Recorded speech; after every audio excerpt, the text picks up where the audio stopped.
Do not move. The command came from somewhere behind Nora, but she could not tell who had spoken. Her hands trembled as she held the silver tray, her eyes fixed on the polished marble floor beneath her feet. She had learned long ago that looking up only brought trouble. Servants did not look at their betters.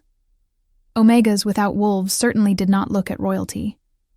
And nobody, absolutely nobody, looked directly at the Alpha King. The grand ceremonial hall buzzed with anticipation. Hundreds of pack members filled the space, their excited whispers echoing off the vaulted ceilings decorated with ancient wolf motifs and battle scenes from the old wars. Today was the day, the selection ceremony.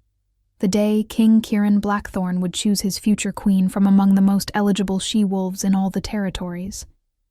Nora kept her position against the far wall, barely breathing, praying she could remain invisible just a little longer. Being invisible was her only talent, the only thing that had kept her alive these past 5 years, since her own pack had rejected her and sold her into service at the royal palace. "Did you see Lady Vivian's dress?" someone whispered nearby. "Pure silk from the eastern territories. They say it cost more than a common wolf earns in 10 years. Nora did not need to look to know who they were talking about. Lady Vivian Ashford was impossible to miss. Tall, graceful, with cascading auburn hair and eyes like emeralds, she was the daughter of the most powerful alpha in the Northern Territories. She was also cruel in ways that left no visible marks. Nora's ribs still ached from where Vivian had accidentally shoved her into a stone pillar 3 days ago. The music shifted, becoming deeper, more primal. The ceremonial drums began their ancient rhythm, and Nora felt it in her chest even though she had no wolf to respond to the call. That was her curse, the reason for her rejection. 23 years old, and never shifted. No wolf meant no mate bond, no connection to the pack consciousness, no future beyond servitude. Her mother had died in childbirth. Her father had looked at her with disappointment from her first breath until the day he traded her away like damaged goods. "He is coming," someone gasped, and the entire hall seemed to hold its breath collectively. Nora risked the smallest glance upward, just enough to see the massive doors at the far end of the hall swing open. King Kieran Blackthorn entered, and even from this distance, even with her broken Omega senses, Nora felt the wave of power that preceded him. He was not the largest alpha she had ever seen, but he carried himself with an authority that made size irrelevant. Dark hair, sharp features, eyes that some said could see straight through lies and into souls. He wore traditional ceremonial armor, black leather and silver clasps, each piece bearing the mark of the royal line. But it was not the king that made the crowd pull back slightly. It was the 3 wolves that walked beside him. They were enormous, each one larger than any natural wolf had a right to be. Their fur was midnight black, so dark it seemed to absorb the light around them. These were not ordinary pack wolves. Legend said they were bound to the king through ancient magic, that they were extensions of his will, that they had killed traitors and enemies without mercy. Nobody knew their names. Nobody dared ask. They simply existed as living embodiments of the king's power. If you are enjoying this story, do not forget to leave a like and subscribe to the channel for more emotional stories like this one. The king walked down the center aisle, his wolves flanking him perfectly, their movements synchronized with his.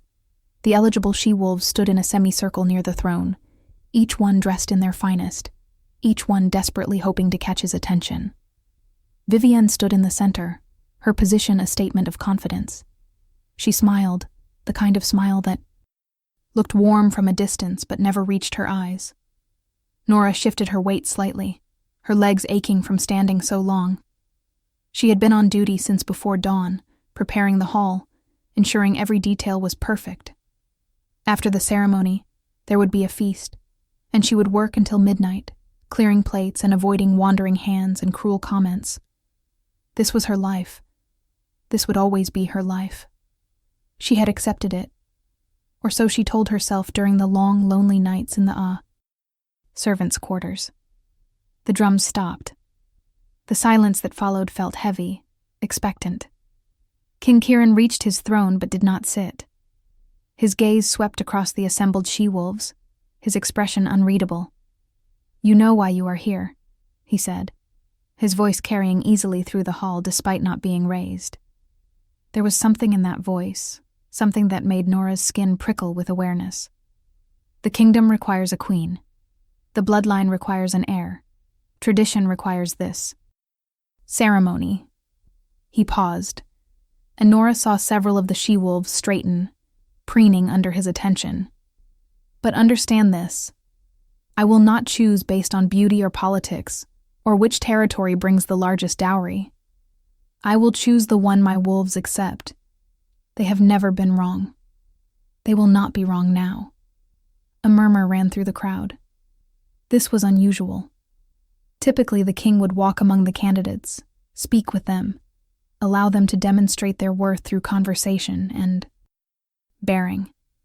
But to let the wolves choose, that was putting faith in something primal, something beyond political alliances and carefully arranged marriages. Vivian's smile widened. She had been preparing for this moment her entire life. She knew how to present herself, how to project strength and submission in equal measure, how to appeal to a predator's instincts. Nora watched as the king gestured forward, releasing the 3 wolves from their position at his side. They moved as one unit, padding silently across the marble floor. Every eye in the hall followed them. This was it, the moment that would determine the future of the kingdom. The first wolf approached Vivian. She lowered her eyes respectfully, tilted her head to expose her throat in a gesture of submission mixed with confidence. The wolf sniffed once, twice, then walked past her without pausing. Vivian's smile faltered. The second and third wolves did the same, barely acknowledging her presence before moving on. A collective intake of breath rippled through the crowd. The wolves moved down the line, past Lady Helena of the Western Territories, past Duchess Morgan, past every carefully selected candidate. Some they sniffed briefly, others they ignored entirely. None received more than passing attention. Nora could see confusion spreading across the king's face, a small crease forming between his brows. This had never happened before. The wolves always chose, always. Then, impossibly, all 3 wolves turned away from the semicircle of candidates. They turned toward the walls where the servants stood. They turned toward Nora. She stopped breathing. This could not be happening. She must have moved wrong, done something to draw attention. Servants who drew attention during royal ceremonies were punished. Her mind raced through everything she had done that morning. Had she missed cleaning something? Had she been standing in the wrong place? The wolves crossed the distance between the throne and the wall where she stood. Every step brought them closer, their massive forms moving with fluid grace. The crowd parted automatically, people pressing back against walls and pillars to give them space. Nora wanted to run. Every instinct screamed at her to flee, to disappear, to become invisible like she had learned to do. But her feet would not move. Her body had locked in place, frozen between terror and something else, something she could not name. The 3 wolves reached her. The silver tray slipped from her numb fingers, clattering against the marble floor with a sound like breaking glass. Nobody moved. Nobody breathed. The wolves sat. All 3 of them sat calmly at Nora's feet, their massive heads level with her waist, their dark eyes fixed on her face with an intensity that made her knees weak. One of them, the largest, pressed his head gently against her leg. Not aggressive, not threatening, almost affectionate. The silence that followed was deafening. Nora stood frozen as hundreds of eyes turned toward her, as the weight of the entire kingdom's attention landed on her shoulders like a physical thing. She could feel their stares, their confusion, their disbelief. She could feel the hatred already forming in some of those gazes. What is the meaning of this? Vivian's voice cut through the silence like a blade. "Those are servants. That is nobody. She does not even have a wolf." The king moved. For the first time since entering the hall, King Kieran. Blackthorn moved with speed, crossing the distance between his throne and where Nora stood in seconds.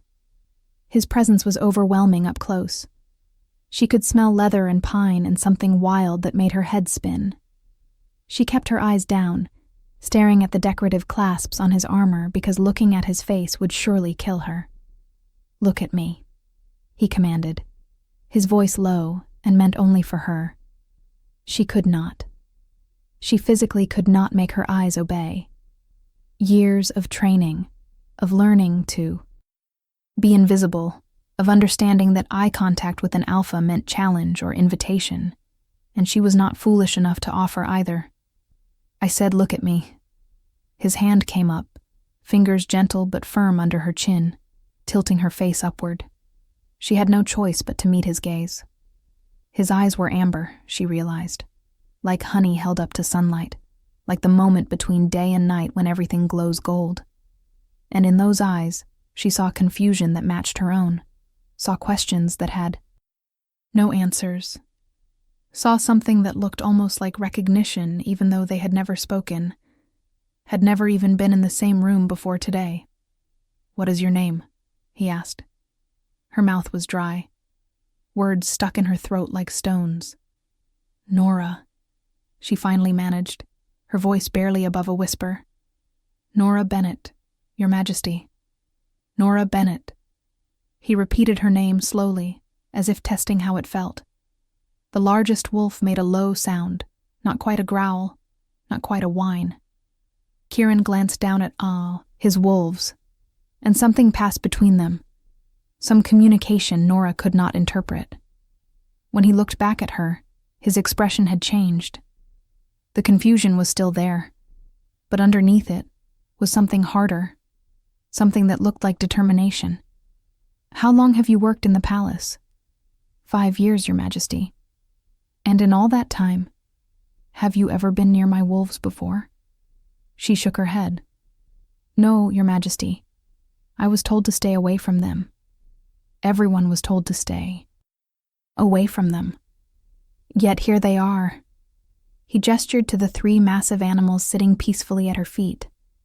"Here they are, choosing you over every eligible she-wolf in the kingdom, choosing a servant, choosing someone who should not even register to their senses." He paused, and she saw him considering something, weighing options she could not guess at. "Tell me, Nora Bennett, do you have any idea why they would do this?" The honest answer was no. The truthful answer was that nothing about. This made sense, that she was terrified and confused, and certain this would end badly for her somehow.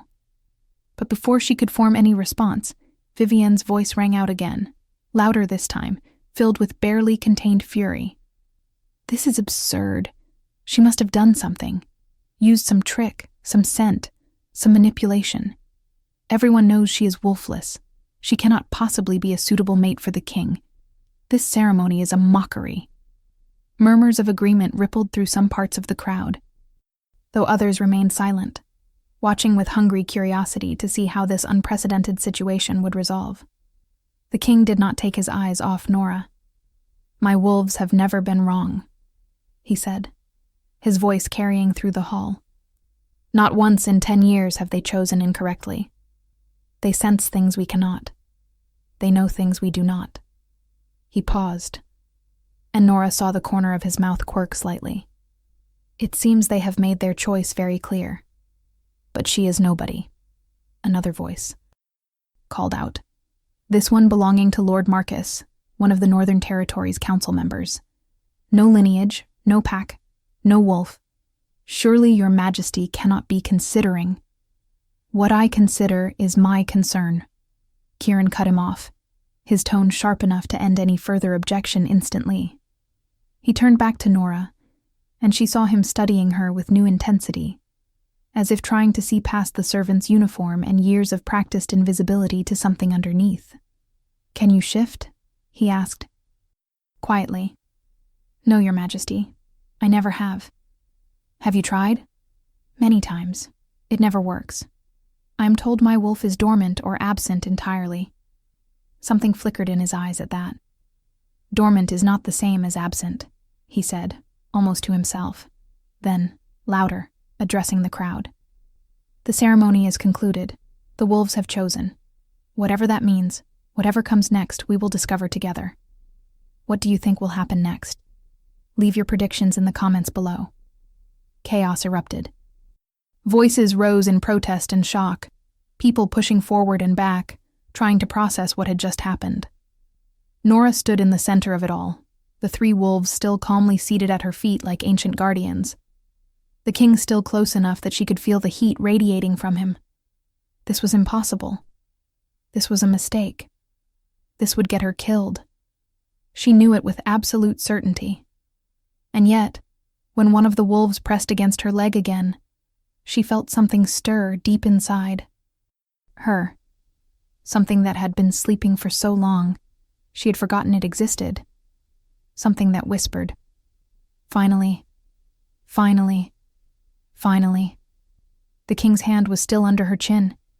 His thumb brushed across her jaw, a touch so gentle it seemed impossible from someone with such power. "Do not be afraid," he said, though his eyes suggested he knew how useless that command was. "Whatever you are, whoever you are, my wolves see it. And what they see, I will uncover."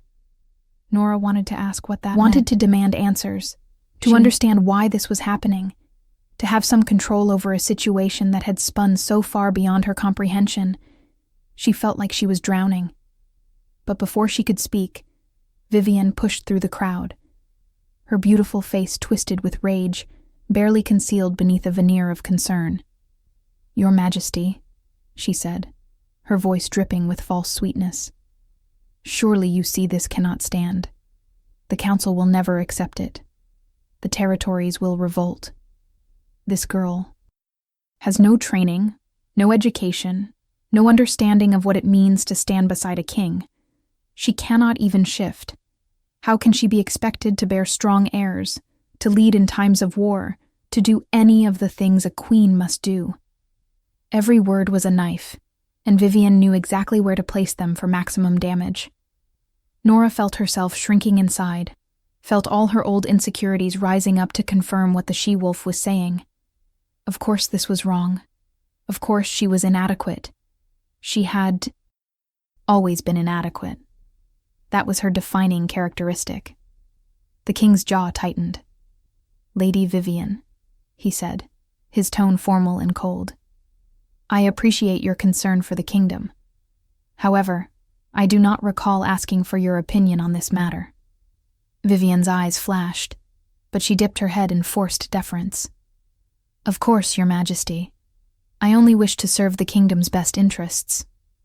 "Then you will serve by accepting what has happened here today, and supporting the decision my wolves have made." He released Nora's chin and stepped back slightly, though his body language remained protective, positioned between her and the crowd. "This ceremony is over. Everyone is dismissed. The feast will proceed as planned. Nora Bennett will be moved to the royal wing immediately." A fresh wave of whispers erupted. The royal wing. That was where the king's personal quarters were located, where his most trusted advisors resided, where visiting royalty stayed. It was not where servants belonged. Nora's mind reeled. This was moving too fast. Everything was moving too fast.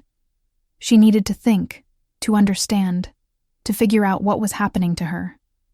"Your Majesty," she started, her voice shaking. "I do not understand. I do not know why they chose me. I do not know what you expect me to." "I expect nothing," he interrupted, his voice gentler now. "Not yet.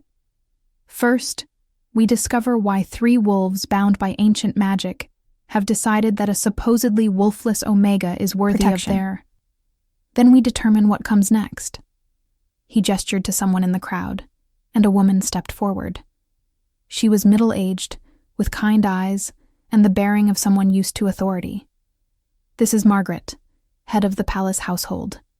She will see to your needs, help you settle into new quarters, provide whatever you require. Margaret approached with a warm smile that seemed genuine, unlike so many of the expressions Nora had encountered in the palace over the years. "Come along." "Dear," she said, her tone motherly, "let us get you out of this chaos." But as Nora moved to follow, the three wolves stood as one and followed her. Not the king. Her. They walked behind her like an honor guard, their presence parting the crowd more effectively than any command could have. People stared. People whispered. Nora caught glimpses of faces as she passed, some curious, some envious, some openly hostile. She saw Vivian's expression of pure hatred, saw the calculating look in Lord. Marcus's eyes saw a dozen other reactions she could not begin to interpret. The walk through the palace felt surreal. These were halls she had cleaned 1,000 times, always invisible, always insignificant. Now she walked through them, with 3 legendary wolves at her back, and everyone staring. It felt like a dream, or a nightmare. She could not decide which. Margaret led her to a suite of rooms that took Nora's breath away.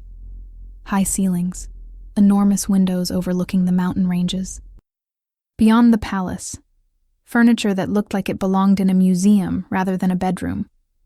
There was a sitting room with a fireplace large enough to stand in, a bedroom with a bed that could fit 5 people, a bathing chamber with a stone tub carved from a single piece of marble.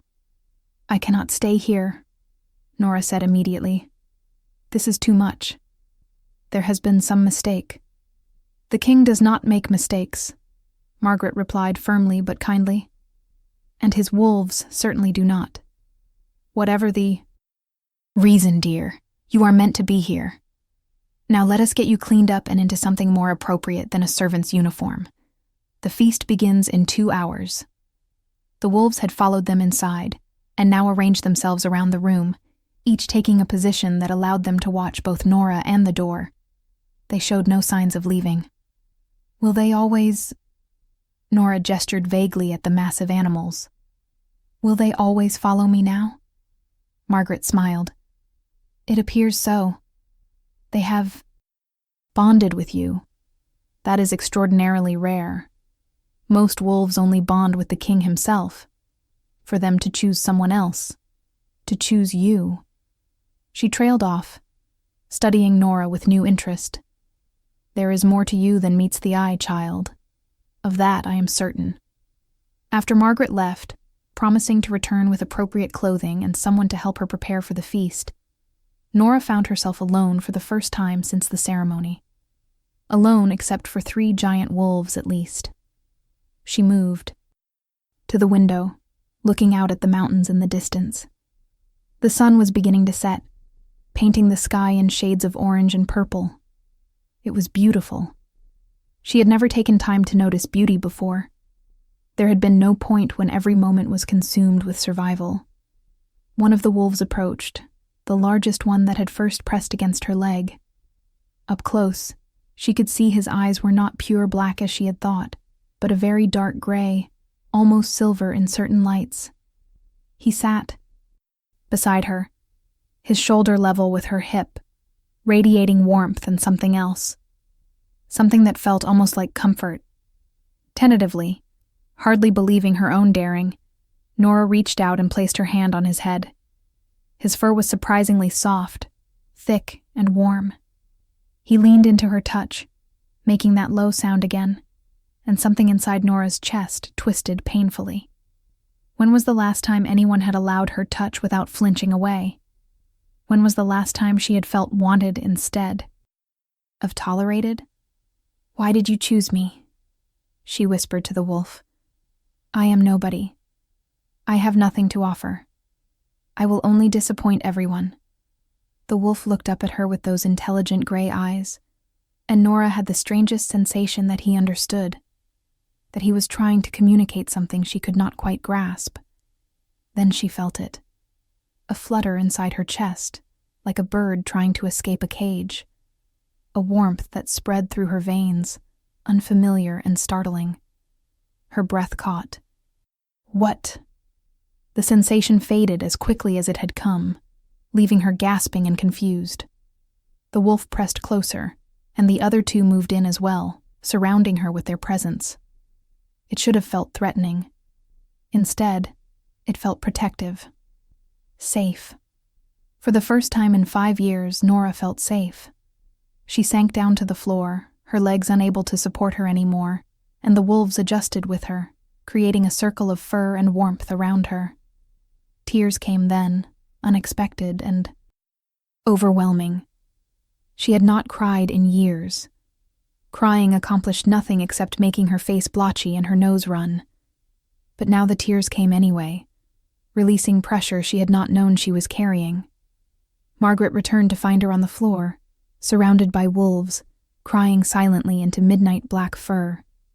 The older woman did not comment on the tears, simply helped Nora to her feet with gentle efficiency and guided her toward the bathing chamber. The wolves remained in the bedroom, apparently content to give her some privacy now that Margaret was present. The bath was hot and scented with oils Nora could not identify. As she sank into the water, she tried to process everything that had happened in the span of a single hour. This morning, she had been invisible.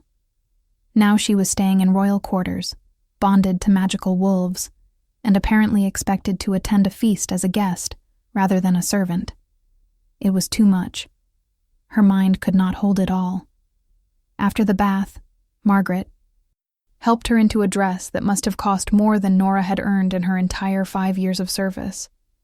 Deep blue silk that shimmered when she moved, with delicate silver embroidery along the neckline and sleeves. It fit perfectly, as if it had been made for her, though Margaret explained it had been adjusted hastily from the palace stores.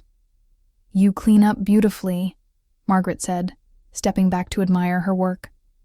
Nora looked at herself in the mirror and barely recognized the woman staring back. The dress transformed her, made her look like she belonged in these rooms, like she could be someone other than what she had always been. But it was still just a dress. Underneath, she was still the same broken Omega with no wolf and no prospects. "I do not know how to be what they expect," she said quietly. "Nobody knows how to be anything until they learn," Margaret replied. "You will figure it out, and you have advantages others do not." "What advantages?" "You have the wolves' loyalty. You have the king's attention. And unless I am very wrong, you have something inside you that is waiting to wake up. Those are considerable advantages, dear.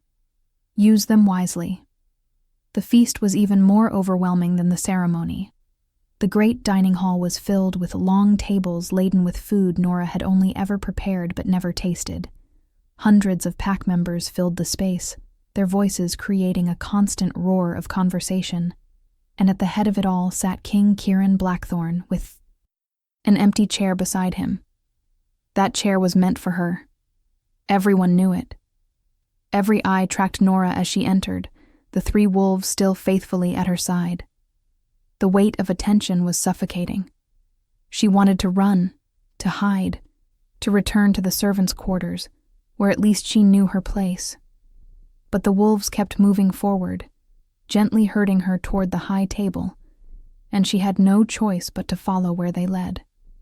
Kieran stood as she approached, a gesture of respect that made the already quiet hall fall completely silent. "Lady Nora," he said formally, and she nearly laughed at the absurdity of that title. "Please, sit." The chair was comfortable. The view from the high table showed her the entire hall, all those faces turned toward her with expressions ranging from curiosity to confusion to outright hostility. Vivian sat at a lower table, her posture perfect, her face a mask of composure that did not quite hide the fury burning in her eyes. "You do not have to stay if you are uncomfortable," Kieran said quietly, leaning slightly toward her. "I can have food brought to your quarters." "Would that not make me appear weak?" Nora asked, surprising herself with the question. A slight smile crossed his face.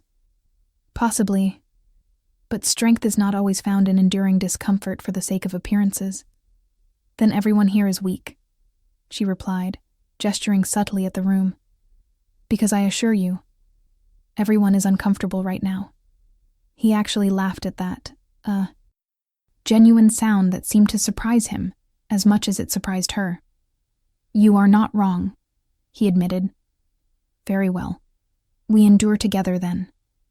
If you want to see how this story ends, make sure you are subscribed with notifications on. The feast proceeded with painful slowness. Nora picked at her food, unable to eat much despite how delicious everything looked. People approached the high table periodically, offering congratulations that sounded hollow, or asking questions that felt like traps. She let Kieran handle most of the conversation, responding only when directly addressed, keeping her answers brief and non-committal.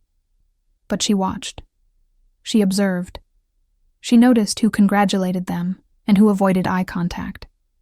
She noticed which territory leaders looked concerned and which looked calculating. She noticed that Vivian left halfway through the feast without a word, her exit marked by a swirl of silk and barely contained rage. You are observant, Kieran commented during a brief lull. I have learned to be. Survival required it. What else has survival taught you? She considered the question. That most people reveal their true intentions through small actions rather than grand gestures. That patience is often more valuable than courage. That sometimes the best response is no response at all.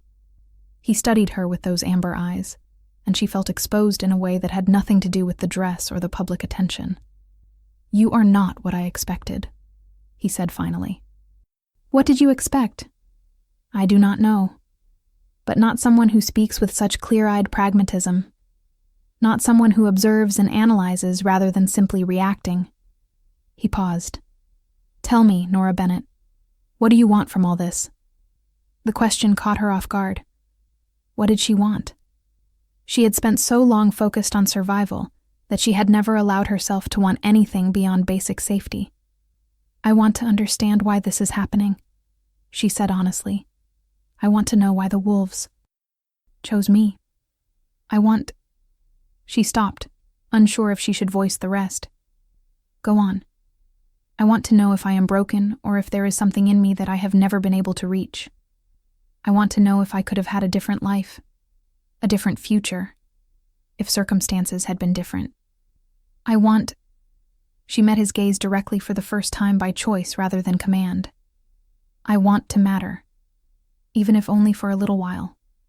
Something shifted in his expression, softening slightly. You matter, he said quietly. The wolves have seen to that. What remains to be seen is in what capacity and for how long. It was honest, at least. No false promises, no platitudes. She appreciated that more than he probably knew. The feast finally ended near midnight.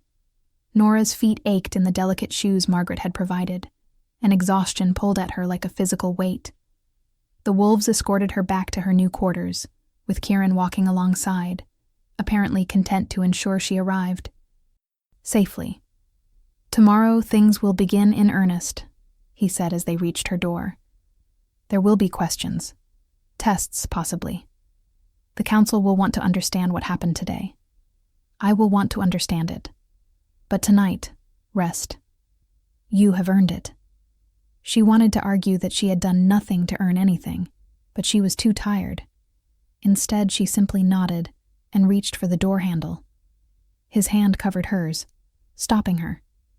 The touch sent an unexpected jolt through her, warm and electric.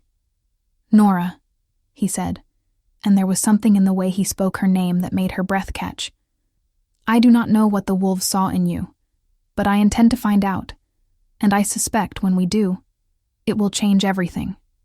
He released her hand and stepped back, leaving her standing in the doorway, her heart racing for reasons she could not explain. The wolves followed her inside, taking up their positions around the room as if they had always belonged there. Nora changed out of the beautiful dress, hanging it carefully despite knowing she would probably never wear it again. She crawled into the enormous bed, feeling small and lost in its vast comfort. Sleep should have come easily after such an exhausting day. Instead, she lay awake, staring at the ceiling, her mind replaying every moment. The ceremony, the wolves, the king's touch, that strange flutter in her chest. What did it all mean?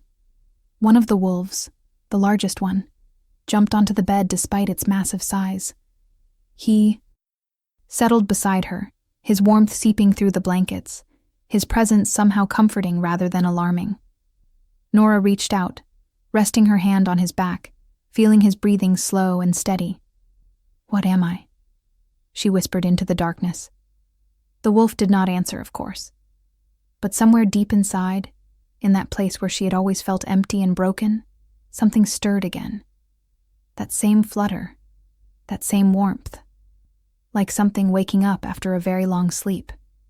Like something recognizing that conditions were finally right for emergence. Nora closed her eyes and let herself drift, unaware that in various parts of the palace, other people were also lying awake, making plans that would affect her future. Vivian sat in her chambers, her hands clenched into fists, her mind calculating revenge. Lord Marcus convened a secret meeting with other council members, discussing how to handle this unexpected disruption to their carefully laid plans. And King Kieran Blackthorn stood at his window, looking out at the mountains, thinking about a servant girl who spoke like a philosopher and had somehow earned his wolves' absolute devotion, wondering what secrets lay hidden beneath years of forced invisibility. The next morning arrived too soon. Nora woke to find Margaret already in her chambers, organizing another dress, this one simpler but still far finer than anything she had ever worn. "The king has requested your presence for breakfast," Margaret announced, cheerfully. "And after that, you will meet with the royal physician." "Why?"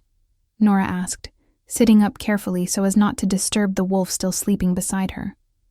"Standard procedure for anyone joining the royal household. Just routine examinations, dear. Nothing to worry about." But Nora worried anyway. What would a physician discover? Would they find evidence of her brokenness, proof that she did not belong here? Would this be how it all ended, with medical documentation of her inadequacy? The breakfast was a private affair, thankfully. Just Kieran, Nora, and the 3 wolves in a small dining room filled with morning light.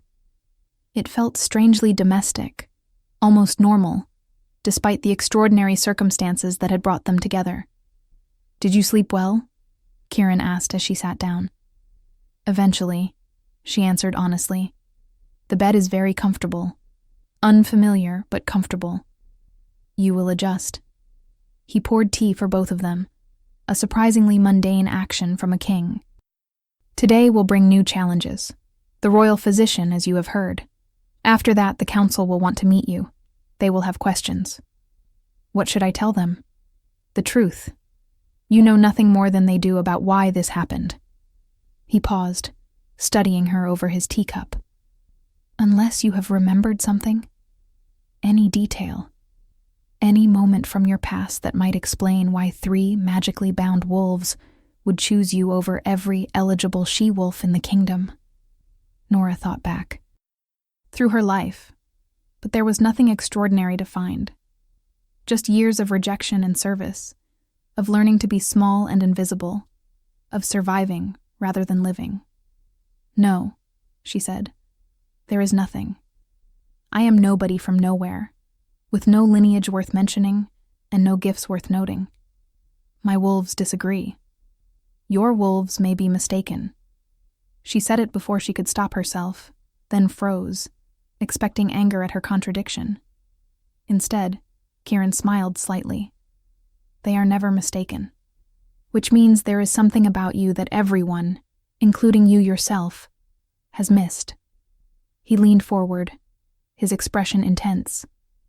"I have spent the morning researching dormant wolves. Did you know that in ancient times, some wolves would remain dormant for years, even decades, waiting for the right catalyst to emerge? What kind of catalyst? Danger, love, true need, the return to a place of power, any number of things." He paused. "Or in some cases, the presence of a true mate." Words hung in the air between them. Nora's heart stuttered. "True mates are rare," she said carefully. "Almost mythical. And yet they exist. The mate bond is real, even if uncommon." He stood, moving to the window. "When I touch you, do you feel anything unusual?" The question was direct, almost clinical. But Nora remembered the jolt when his hand had covered hers last night, the way her breath had caught, the warmth that had spread through her. I am not sure," she hedged. "I have never been touched by an Alpha King before. I do not know what is usual and what is not." He turned back to face her. "Let me ask differently. When I touch you, does it feel like anything you have experienced before?" She should lie. She should protect herself, maintain distance, not let him see how his proximity affected her. But something in his expression, some vulnerability barely visible beneath his usual authority, made her choose honesty instead. "No," she admitted quietly. "It feels different. Stronger. Like electricity and warmth combined. But that could be nerves or fear or simply the strangeness of all this." He crossed back to the table, moving slowly, deliberately. When he reached her chair, he extended his hand. "May I?" She nodded, unable to find words. His fingers wrapped around hers, gentle but firm, and that sensation flooded through her again. Not pain, not fear. Something else entirely. Something that made her wolf, the wolf she had never had, suddenly feel very close, very present, very real. Kieran's eyes widened slightly. "You feel it too," he said, not a question but a statement. "The bond trying to form." "I do not have a wolf to bond with," she protested weakly. "Your wolf is there.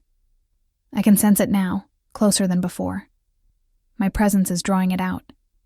He pulled her gently to her feet, his other hand coming up to cup her face. "This is going to sound insane, but I think you are my true mate, Nora. I think that is why the wolves chose you. They recognized what I could not see through all the protocols and expectations." "That is impossible," she whispered. But even as she said it, she felt the truth of his words resonating through her. "You are a king. I am nothing. True mates are supposed to be equals, balanced in power and status." "True mates are balanced in ways that matter," he corrected. "Not status or power, but essence, soul. Whatever it is that makes us who we are beneath all the external trappings." He was so close now, she could count the gold flecks in his amber eyes. She could feel his breath on her face, could smell pine and leather and something uniquely him. Part of her wanted to run. The larger part wanted to lean into this impossible connection, to let it carry her wherever it led. "I am afraid," she admitted. "Good," he said softly. "So am I. This complicates everything. The council, the politics, the carefully planned alliances. If you truly are my mate, if this bond completes..." He did not finish the sentence, but she understood. If they bonded completely, he could not marry for political advantage. He would be bound to her, a nobody Omega with no pack and no status. It would be a disaster for the kingdom. "We should stop this," she said, even as her body leaned toward him. "We should maintain distance, prevent the bond from forming fully. You need a queen who can help you rule, not a servant who knows nothing of politics or leadership. What I need and what I want are not always the same." Thing.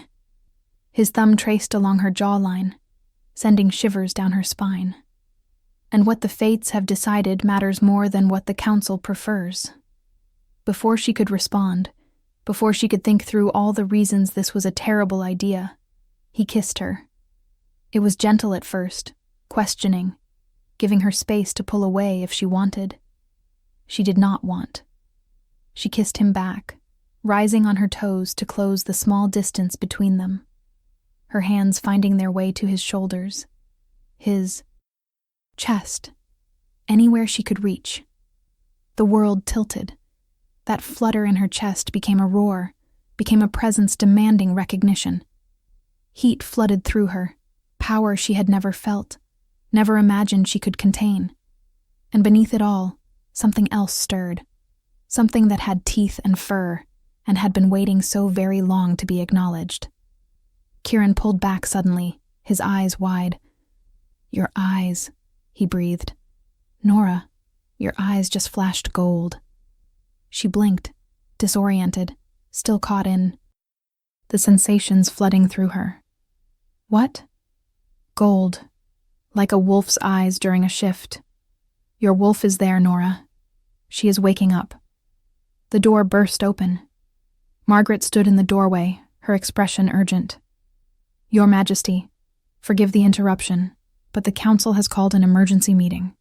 They demand to speak with you immediately. Lady Vivian has filed a formal complaint, claiming impropriety and requesting that yesterday's ceremony be invalidated." Kieran's jaw tightened. "Of course. She has." He looked at Nora, conflict clear in his expression. "I have to go, but this conversation is not finished. Tonight we will talk properly, away from interruptions and politics." Nora nodded, still trying to process what had just happened. Her wolf. She had a wolf. It was there. She had felt it, and Kieran had seen evidence of it. Everything she had believed about herself, every certainty about her brokenness, had just been shattered. After he left, Margaret helped her prepare for the physician's appointment, chattering about inconsequential things. But Nora barely heard. She was too busy focusing inward, trying to sense what she had felt during that kiss, trying to find that presence again.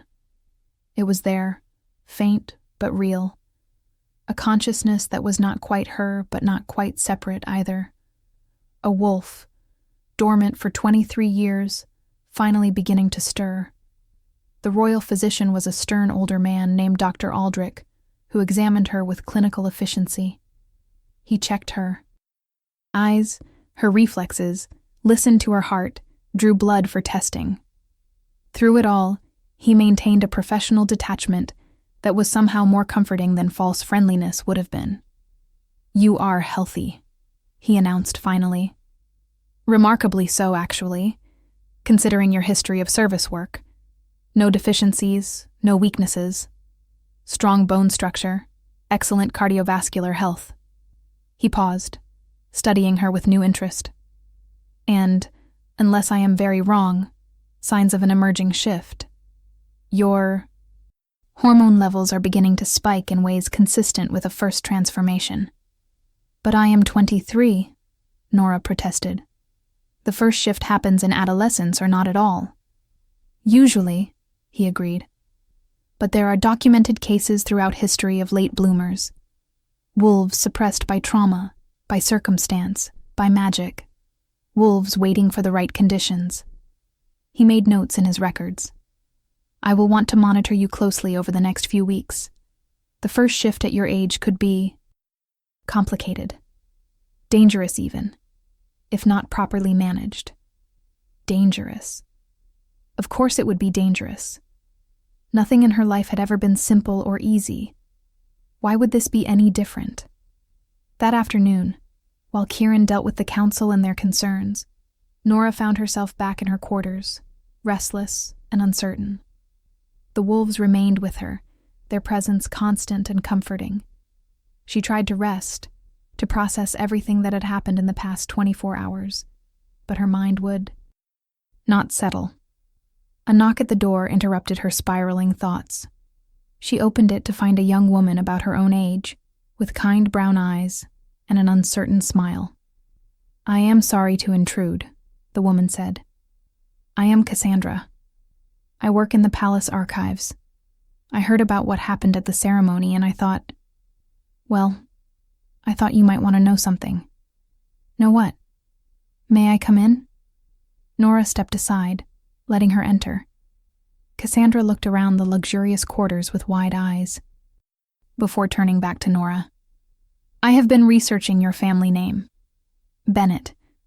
It is not common in these territories, and I was curious about its origin."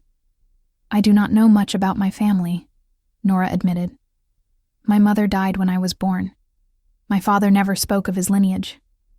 That is because his lineage was deliberately hidden. Cassandra pulled out a roll of old parchment. I found this in the restricted archives. Records from 50 years ago, when territories were reorganized after the Great War.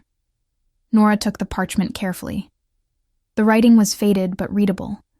Lists of names, pack associations, territory assignments. And there, near the bottom, she found it. Bennett, affiliated with the Silver Moon Pack. Status, royal bloodline, denounced and exiled. Royal bloodline? She breathed. The Silver Moon Pack was one of the most powerful packs before the war, Cassandra explained. Their alpha line was considered sacred, blessed by the moon goddess herself. But during the war, there was a schism. Some of the Silver Moon wolves chose the wrong side. After the war ended, they were stripped of their status, exiled, forbidden from claiming their heritage. She pointed to the notation beside the Bennett name. Your grandfather was a Silver Moon prince, which makes you nothing, Nora finished firmly. Even if this is true, denounced royalty is not royalty. It is shame and exile. But the bloodline remains, Cassandra insisted. And bloodlines matter, especially royal bloodlines. The power does not disappear just because someone declares it invalid. It goes dormant, waiting for the right conditions to re-emerge. Dormant. That word again. Nora's mind raced, connecting pieces. A dormant royal bloodline. A dormant wolf. The king's wolves recognizing something in her that nobody else could see. A mate bond trying to form with the current alpha king. It was too much. Too coincidental. Unless it was not coincidence at all, but something like fate. Like destiny. Like all those things she had stopped believing in years ago. Why are you telling me this? She asked Cassandra. Because information is power, the younger woman replied. And because I think you are going to need every advantage you can get. Lady Vivian and her allies will not accept this easily. They will look for ways to discredit you, to prove you are unworthy. But if you have royal blood, even denounced royal blood, it changes the argument. After Cassandra left, Nora sat with the parchment in her hands, staring at her family name written in faded ink. Silver Moon Pack. Royal bloodline. It should mean something. Maybe it did mean something. But it did not change who she had been for 23 years. It did not erase the rejection, the service, the invisibility. A bloodline was just ancestry. It was not identity. Not unless she chose to make it so. Evening fell, and still Kieran did not return. Nora ate a solitary dinner, picked at by nerves, then stood at the window watching the sky darken. The mountains in the distance looked different at night, mysterious and somehow protective, like ancient guardians watching over the palace. She was so lost in thought that she did not hear the door open behind her, did not realize she was no longer alone until strong arms wrapped around her waist, pulling her back against a familiar chest. I am sorry. Kieran's voice rumbled against her ear. The council session lasted hours. They have many concerns about yesterday's events. What did you tell them? That my wolves have never been wrong, and I will not question their judgment now. His grip tightened slightly. I also told them that we are investigating the situation, trying to understand what happened, and that until we have answers, they will treat you with the respect due to someone under my personal protection. Did they accept that? They had no choice. I am still their king, regardless of how much they might wish otherwise in this moment. He turned her around to face him, and she saw exhaustion in his eyes, the weight of ruling visible in a way it had not been before. But they are right to have concerns. This is unprecedented, dangerous even. If you truly are my mate, if we bond completely, it will shift power dynamics throughout all the territories. Then perhaps we should not bond, Nora said, even though the words hurt to speak. Perhaps we should maintain distance. Let the connection fade before it becomes permanent. Is that what you want? She thought about lying, thought about being noble and self-sacrificing, about putting the kingdom's needs above her own desires. But when had nobility ever protected her? When had self-sacrifice ever earned her anything but more pain? No, she admitted, I do not want that. But what I want does not matter compared to what the kingdom needs. You are wrong. He cupped her face in both hands, forcing her to meet his eyes. What you want matters immensely. What you need matters. You have spent your entire life believing otherwise, making yourself small and invisible to survive. But you do not have to do that anymore. I do not know how to be anything else, she confessed, and felt tears threatening again. I do not know how to take up space, how to matter, how to be someone worth choosing. Then let me teach you. He kissed her forehead, her cheeks, the tip of her nose. Gentle kisses that felt like promises. Let me show you what I see when I look at you. Not a servant, not an omega without status.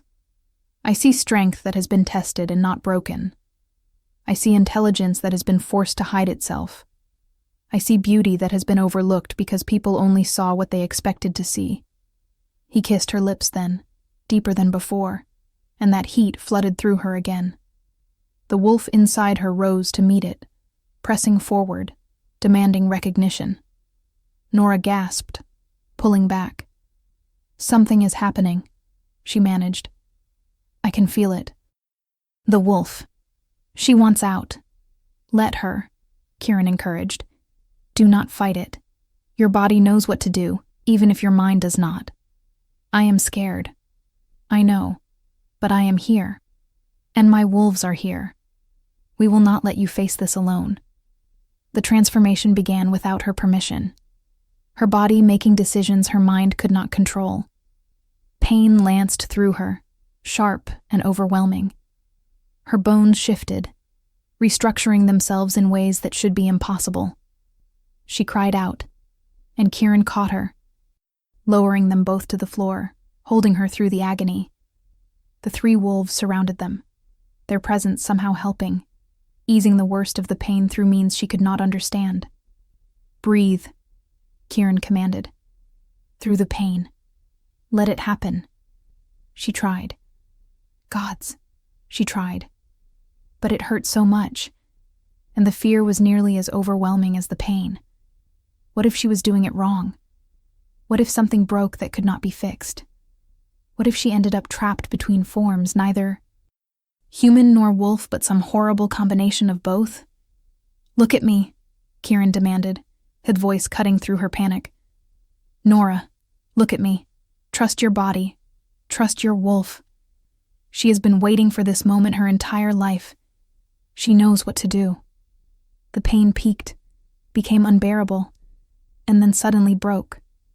Nora found herself on 4 legs instead of 2, looking up at Kieran from a drastically different perspective. She was smaller than his wolves, but not as small as she had feared. Her fur was silver white, gleaming in the lamplight. Beautiful. She was beautiful. Kieran stared at her with wonder. Silver moon, he breathed. That is your pack heritage, is not it? The Silver Moon Pack. I heard rumors that line still existed somewhere, but I never thought. He reached out slowly, letting her sniff his hand before running his fingers through her fur. You are magnificent. His 3 wolves approached, sniffing her carefully, and to Nora's surprise, they bowed their heads slightly, showing respect, acknowledging her as something important, something worthy. The shift back was easier, though still painful. When Nora finally returned to human form, she collapsed against Kieran, shaking and exhausted. I did it, she whispered. I actually shifted. You did. His voice was full of pride and something else, something deeper. Your wolf is perfect, and she confirms what I already suspected. You are not just any Omega, Nora Bennett. You are royalty. Exiled, hidden, but royalty, nonetheless. Denounced royalty, she corrected weakly. That parchment Cassandra showed me made it clear. My grandfather's line was stripped of status. Status can be restored, especially when the current Alpha King desires it. He helped her to her feet, supporting her weight when her legs threatened to give out. This changes everything. The council cannot object to a mate bond with someone of royal blood, even exiled royal blood. The politics shift in our favor. But Vivian will have to accept it. She has no choice now. He guided her toward the bed, helping her lie down. Rest. Your first shift takes enormous energy. Tomorrow will bring new challenges, but tonight, you have earned peace. He moved to leave, but Nora caught his hand. Stay, she said. Please. I do not want to be alone. Something flickered in his eyes. If I stay, Nora, I do not know if I can maintain the distance I should. The mate bond is pulling at me, demanding completion. My control is not infinite. Then maybe we should stop trying to control it, she said, surprising herself with her boldness. Maybe we should accept what the fates have decided. You do not know what you are asking. I know exactly what I am asking. She held his gaze steadily. I have spent 23 years letting others make decisions about my life, my future, my worth. For once, I want to choose. I want to decide. And I choose this. I choose you. For a long moment, he did not move. Then, with a sound between a growl and a sigh, he kicked off his boots and joined her on the bed, pulling her against his chest. You will be the death of me, he murmured against her hair. Or the making of you, she replied, and felt him smile. They did not complete the bond that night, but they held each other, learning the shape and warmth of each other's bodies, sharing kisses and whispered confessions, until exhaustion finally claimed them both. For the first time in her life, Nora fell asleep feeling protected, feeling wanted, feeling like maybe, just maybe, she might actually matter after all. The next few weeks passed in a blur of activity. Nora trained with her wolf daily, learning to shift smoothly, to run through the mountain forests, to hunt and fight and embrace the predator she had always been meant to be. Kieran was often with her, guiding her, protecting her, though his duties as king frequently pulled him away. The council eventually accepted the situation, though not without grumbling. The discovery of her royal bloodline helped, as did the obvious devotion of the king's wolves. Slowly, grudgingly, the palace began to treat her as someone who belonged rather than an interloper. Vivian remained a problem. She circulated rumors, made subtle threats, tried to undermine Nora's position at every opportunity. But without the king's favor, her influence was limited. Margaret became Nora's closest ally, teaching her court etiquette and politics, preparing her for the role she would eventually fill. Cassandra continued researching, uncovering more information about the Silver Moon Pack and their ancient powers. And through it all, the mate bond between Nora and Kieran grew stronger. They spent every possible moment together, learning each other's histories and hopes, building something that felt real and lasting despite its unusual beginning. 2 months after the selection ceremony, Kieran called another gathering in the Great Hall. This time, there was no uncertainty about why Nora stood beside him. Today, he announced to the assembled crowd, we formalize what the wolves recognized from the beginning. Lady Nora Bennett, last descendant of the Silver Moon royal line, will become my queen. Not through a selection ceremony, but through the mate bond the fates have chosen to honor. Applause followed, genuine from some quarters, forced from others. Vivienne was notably absent, having left court the previous week, under mysterious circumstances. Rumor said she had attempted one final plot against Nora and been caught. Nora never learned the full truth, and she decided she did not need to. Some things were better left in the past. The bonding ceremony was simple, but profound. Under the full moon, with witnesses from all territories present, Nora and Kieran completed the mate bond. The magic that flowed between them was visible, golden light that seemed to come from nowhere and everywhere at once. When it finished, Nora felt different. Stronger, more complete, like a puzzle piece finally finding its proper place. "My queen," Kieran murmured against her lips. "My mate," she replied. "My choice." The crowd celebrated long into the night, but eventually Nora and Kieran slipped away, finding privacy in their chambers. The three wolves remained outside, standing guard, ensuring no interruptions. "Are you happy?" Kieran asked, pulling her close. "I am," Nora said, and realized it was true. She had never expected happiness, never allowed herself to hope for it. But here it was anyway, solid and real, and hers. "Good." He kissed her, slow and deep. "Because I intend to spend the rest of my life ensuring you stay that way." Outside, the palace settled into sleep. In the servants' quarters, someone told the story of the selection ceremony, how the wolves had ignored every eligible she-wolf and chosen the invisible Omega instead. It would become legend eventually, the tale of the king who let his wolves choose his queen, the Omega who turned out to be royalty, the mate bond that defied all expectations. But that night, none of them knew they were becoming legend.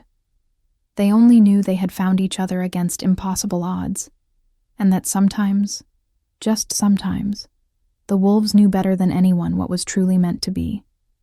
If this story touched your heart, share it with someone who loves epic romance. Tell me in the comments, did you see this ending coming?